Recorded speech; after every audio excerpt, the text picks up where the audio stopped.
Hi Jake, how are you? Good, my friend. How are you doing?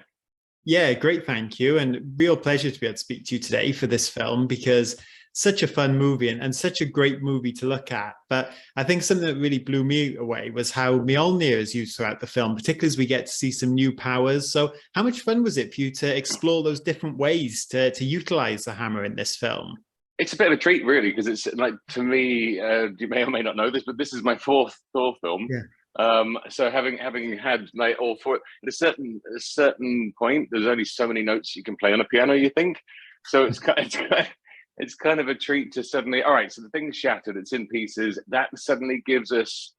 I mean, like the start of Thor 3, where we had the fight with Surtur in the cave, that was supposed to be like the most exciting hammer moment in any of these films to set up. So when Hela did destroy the hammer, you felt it, right? It was this crushing Samson like blow to him. He got his hair cut off, he got his hammer destroyed, all that stuff. Um, so we really tried to do everything we could to top previous Hammer stuff in Thor 3, and then all of a sudden we got to this one. There's like another Thor, and you got to do it again, but it's got to be better. So the fact that we could lean into the moment where she throws it for the first time, when Natalie throws it for the first time, and then you get that first person, what we call a hard mount, like a Top Gun style shot where the camera is locked to the thing, and it starts spinning, and then the whole thing just comes apart. And the brief to our visual effects vendors was like laser guided missiles, I guess. So the whole thing just goes, and every one of them is like a heat seeking missile for baddies, and then comes back to her because you wanted like that moment to be the stand up and shout, Jane's mighty thought, like that moment. And then when she catches it, and we get the too cool for school pose and all the rest of it. So a lot of fun. And then just through the course of the film, just keep having to up it. I mean, like the fun one we did,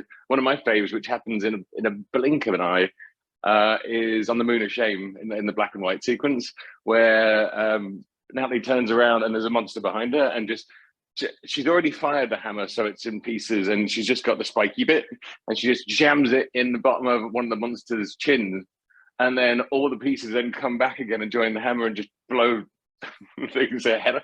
I mean, it's comic book stuff, but coming up with something original, I don't know how they did it because they must have written the Thor books for what 80 years now, something like that. So coming up with a fresh thing every 4 weeks is pretty impressive. Absolutely. Well, everything you described there, I really appreciate it. And as a comic book fan, something I really liked, obviously, was seeing Eternity be portrayed Mm. in that very comic accurate way, which I was surprised by. Obviously, I know Marvel, they do stick to the source material, but that was a character I don't think I ever expected to see. So visually, that must have been a really challenging one, I'm guessing, to pull off. Or was it actually simpler than it looked? Well, I don't know. So it certainly we went through a lot of different options to get to that, but I think we all kind of felt that sometimes less is more, really. And so you either go fully realized, and there was a time, I was asking the filmmakers, like, are we going to cast somebody for this? Is this ultimately going to be, like Morgan Freeman's playing God again? Are we going to do that? Because if we are, I'd like to know sooner so I can go and get scans and things like that. And they just really felt that. I thought this is super smart. This is Taika and the gang at Marvel. That moment really is that it belongs to the three actors, and if you suddenly stuck another like big CG creature in there who's gonna throw out a bunch of dialogue and no choose that, it could distract from a heavy emotional scene, frankly, and so they gave us like a lot of freedom in VFX to make well, I think it was a pretty brave choice to go as simple. I mean, we obviously, the great thing about working at Marvel is they've got the archives. So if you want to see, I literally received like a PDF of like, oh, and here's every single frame in all of Marvel canon where Eternity ever spoke. Like you get stuff like that. You're like, this is, and so like Sunday lunch, you're just reading through all this stuff like on the iPad. Um, I kind of really pleased where it ended up, just because it's not distracting. It's kind of. Are you familiar with the Neverending Story? Yes, yeah. It has a Southern Oracle feel to it. I think without being, it's imposing. It's there. It's a big figure. It looms over the scene, but you never lose focus on Atreyu in that scene. Yeah, absolutely. And it just came off, like I said, fantastic. And something else I'm curious about, obviously, in the film's post-credit scene, we meet Hercules. And I am Mhm. curious, in terms of visual effects, was there much done with that? Like, I know sometimes with Marvel, the costumes, without us realizing, a VFX. Was that the case with Hercules, or was Well, it? wait, amazingly, because that happened relatively late in the schedule. Amazingly, like the prop that he's got there, which is usually that's for CG stuff, we tend to end up with just a lot of CG props. It tends to happen. We have great prop masters, but the requirements towards the end change in a moment, or you can refine props until a film is released. But that one, Ra Vincent, who's came in to help us with. I mean, he's part of the art department all the way through. Has been. He works with Taika all the time. Like he's a very good friend. He came in and he's like, I think I can get the original prop, like what Hercules is supposed to actually have. Because I was all prepared for him to be carrying, for Brett to be carrying like some grey stick or something like that, the usual with dots on it. And Ra just said, I think I can get it machine shopped over in London in time for the shoot. And we did. I mean, I was kind of amazed with that.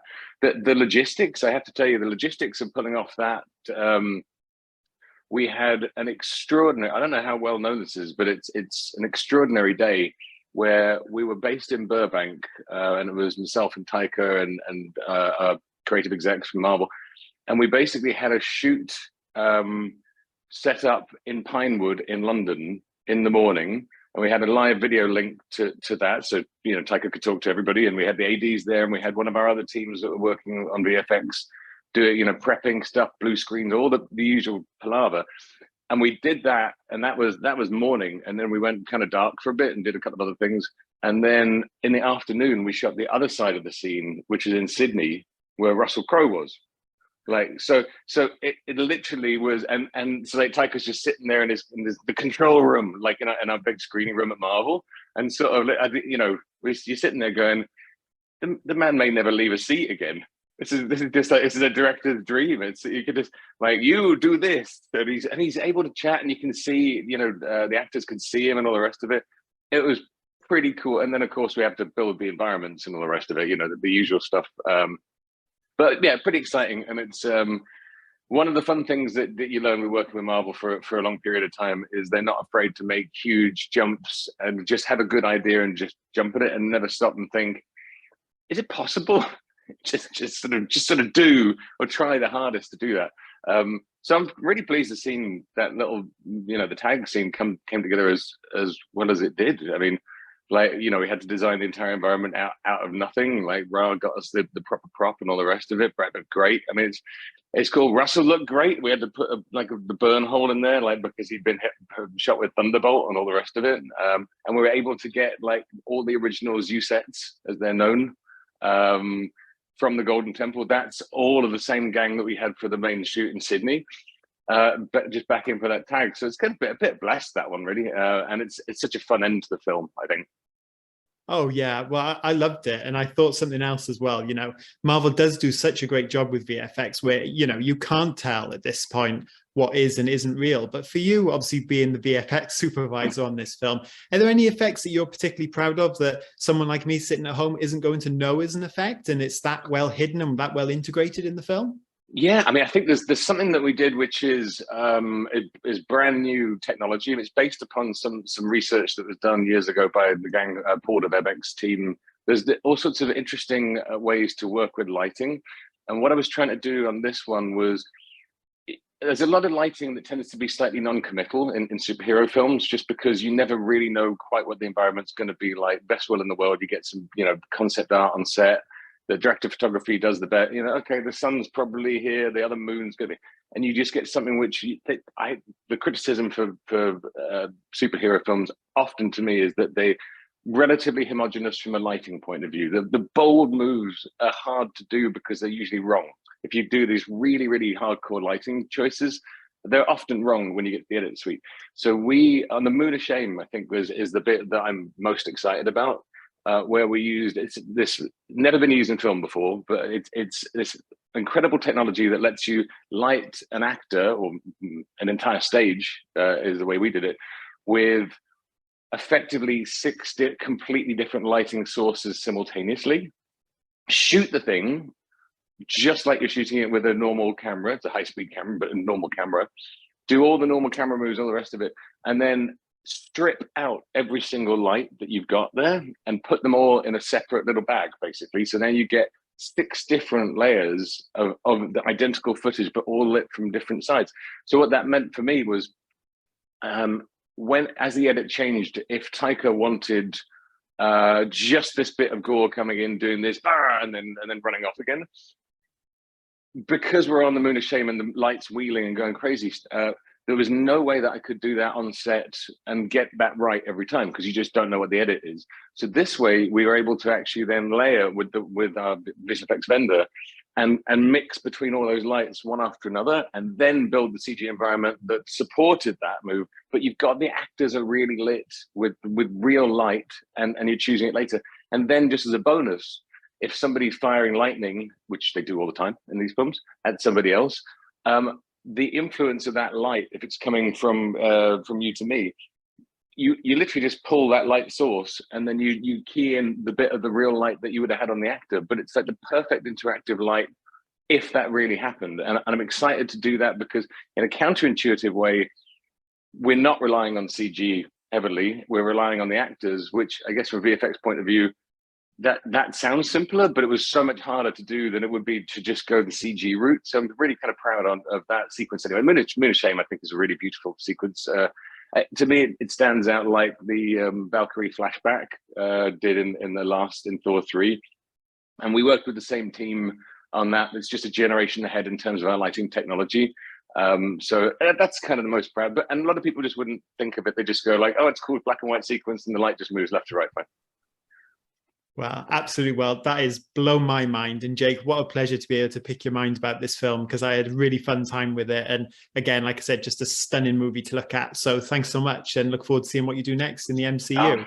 Thanks, Josh. Really, really appreciate that. Thank you. I love the your site. I'm basically high on my alerts all the time. I look at everything that comes from you guys. Oh, thank you so much. That's so kind of you. Hope to speak to you again. Cheers, Jake. Cheers. Thank you.